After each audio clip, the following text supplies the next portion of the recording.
ये जादुई गधा आराम से सूखी घास खाता है और देर रात जो गधे से निकलता है वो सोने और चांदी का खजाना है और हर एक की सिक्के की कीमत बहुत ज्यादा है। और राजा भी इस गधे को बहुत प्यार करने लगता है। इतना ही नहीं, वो शाही गधों के लिए एक शेड की भी व्यवस्था करता है और उसकी सेवा करने के लिए कई लोग रखता है। लेकिन आज बाहर मौसम बहुत खराब है और रानी भी बीमार है, इसलिए राजा को भी उसकी बहुत चिंता होती है और रानी चाहती है कि राजा जल्दी दूसरी शादी कर ले, लेकिन दूसरी महिला उससे सुंदर होनी चाहिए और राजा केवल आंसुओं बहते हुए सहमत हो सकता है। और दुनिया भर के मंत्री सुंदरियों के चित्र दिखाने के लिए आते हैं और राजा को कई लड़कियों के चित्र दिखाए जाते हैं, लेकिन महिला की यह तस्वीर किसी डायन की तरह लग रही है और हिरन जैसे सिर वाली महिला की चूहे जैसी आंखें होती हैं। और जरा इस खरबूजे और बेर को तो देखो, ये सब कितना अजीब लगता है। और राजा के पास 3000 लड़कियां आती हैं और अचानक राजा की आंखें चमक उठी और उसे एक लड़की परी जैसी लगती है। लेकिन उसने जब उसे करीब से देखा तो यह उसकी बेटी की तस्वीर थी और बेटी बगीचे में गा रही है और नाच रही है, लेकिन राजा को उसकी परवाह नहीं है और उसने वास्तव में अपनी बेटी को मौके पर ही प्रपोज कर दिया। और इस बेतुकी बात से बेटी बहुत डर गई। वो सिकुड़ जाती है और उसे इसकी आदत डालने के लिए समय चाहिए और परी गौडमदर से मदद लेने के लिए जंगल में नाव चलाती है और गौडमदर को भी यह अविश्वसनीय लगता है और वो राजकुमारी को सलाह देती है और कहा कि राजा को ऐसा वस्त्र बनाने दो जो मौसम के अनुसार बदलता रहता है, लेकिन इससे महल के दर्जी को कोई फर्क नहीं पड़ता। और राजा के कपड़े बनाने में ज्यादा समय नहीं लगा और वो ड्रेस सचमुच बहुत खूबसूरत लगती है और महिला तो इसमें और भी खूबसूरत लगती है। और एक पॉप के साथ गौडमदर ने खिड़की तोड़ दी और राजा को चांद और सोने जैसे कपड़े बनाने दिया और परिणाम ने राजा को बिल्कुल भी प्रभावित नहीं किया और वो वस्त्र चंद्रमा के समान सूक्ष्म और गतिमान था और दूसरी ड्रेस सूर्य के समान सुनहरी थी। और अब कोई रास्ता नहीं है, इसलिए गौडमदर का एक आखिरी विचार है कि राजा वस्त्र बनाने के लिए गधे की खाल को फाड़ ले, लेकिन सोना बनाने वाला गधा अनमोल खजाने जैसा है और अगर उसे सिर्फ हार माननी थी। राजा को उसके खूबसूरत चेहरे की उम्मीद नहीं थी और राजा महिला को देखकर बहुत हैरान होता है। और उस रात के समय वो राजा उस गरीब गधे से नफरत करने लगा और उसने गधे की खाल को पकड़कर व्यक्तिगत रूप से राजकुमारी तक पहुंचाया। और ये दृश्य देख वो परी गौडमदर से शादी करना चाहता है और उसने राजकुमारी को जादुई शक्ति प्रदान की और गधे की खाल से बने कपड़े बहुत सुंदर लगते हैं। और राजा का सामना करने के लिए गौडमदर अकेली रह जाती है, लेकिन यहाँ गौडमदर को बहुत अच्छा लगता है और यह गधा बहुत अद्भुत है। वो घास खाता है और सोना चांदी देता है,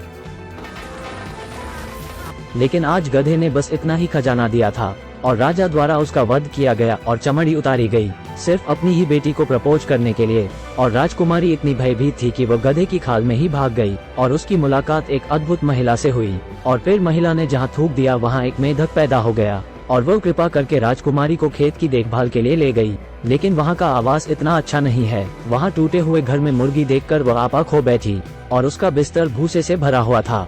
और फिर राजकुमारी ने अपनी जादुई शक्ति निकाल ली और राजकुमारी ने बहुत अच्छा बिस्तर बना लिया और टूटा हुआ फर्नीचर भी नया हो जाता है। इस समय राजा पूरी दुनिया में राजकुमारी की तलाश कर रहा है, लेकिन उम्मीद नहीं थी कि वो राजकुमारी 5 अंशकालिक काम करके अगले दरवाजे पर रहती है। और राजा से मिलने के डर से राजकुमारी पूरे दिन गधे की खाल पहनती है, जो बहुत ही अजीब है। और लोगों ने सोचा कि वो बदसूरत और बेशर्म थी और उसने सुना है कि राजा जागीर का निरीक्षण करने आएगा और महिला सीधे जंगल में चली गई।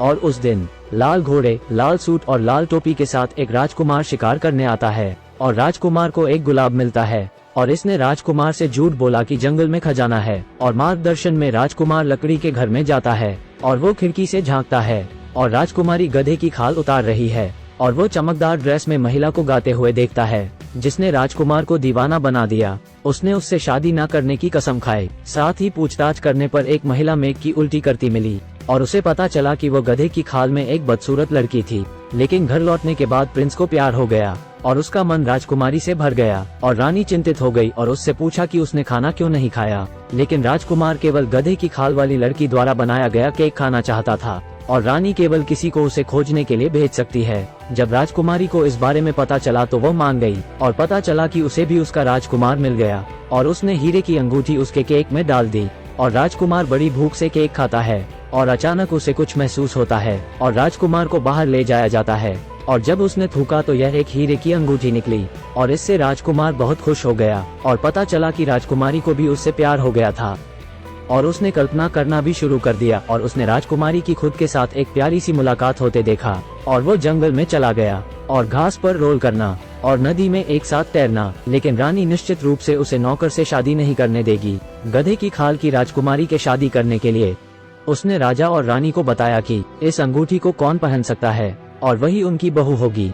और महिला मशीन पर अपनी उंगली रखती है और लड़का मशीन को घुमाता है और दबाता है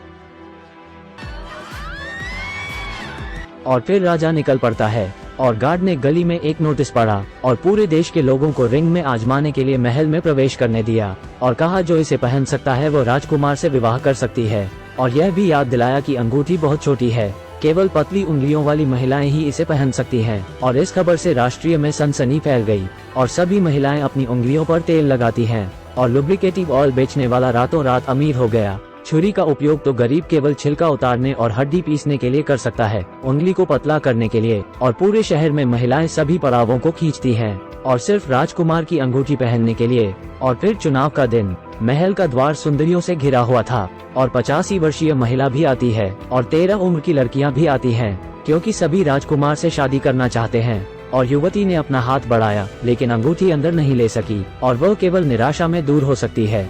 और फिर नाबालिग भी आ रहे हैं, लेकिन उनके लिए वो अंगूठी बड़ी है और इससे ज्यादा और क्या होगा।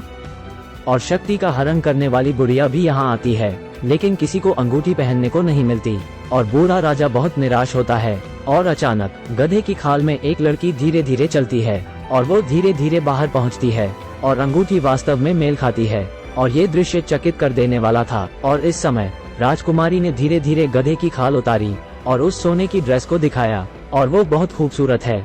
और वो राजकुमार का हाथ पकड़ती है और सबका आशीर्वाद भी प्राप्त करते हैं और सगाई पूरी हो जाती है। और इस शादी में महिला के पिता भी यहाँ आते अहीन और उपस्थित होते हैं। और राजकुमारी के भाग जाने के बाद गौतमदर खुद को बलिदान करने के लिए इंतजार नहीं कर सकी और वो राजा के साथ चली गई और वो राजकुमारी को आशीर्वाद देने आए थे। और अब राजा और राजकुमारी खुश हैं और राजा की अपनी रानी होती है और यहाँ कहानी पूरी तरह समाप्त होती है।